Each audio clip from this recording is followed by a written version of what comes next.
Народната мудрост човек сам што ќе си направи и во кочански услови дава објаснување на многу значајни промашувања поради кој градот тапка во место.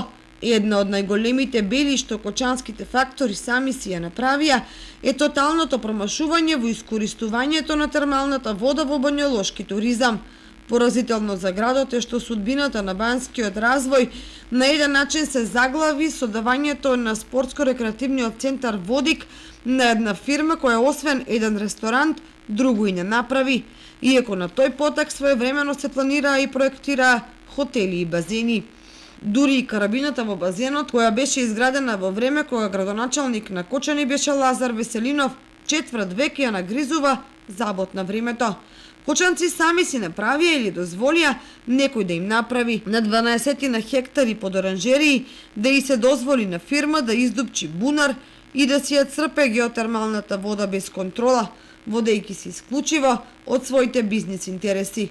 Поради тоа општината не добива речиси ништо од искористувањето на топлата вода, а ризикува да ја загуби како енергенс. При повеќе стопани невозможно да се стави ред во експлоатацијата на топлата вода, бидејќи секој влече на своја страна. Поради тоа, едни по искористувањето на топлината ја реинектираат, односно враќаат во утробата на земјата, а други неодговорно ја испуштаат во реките.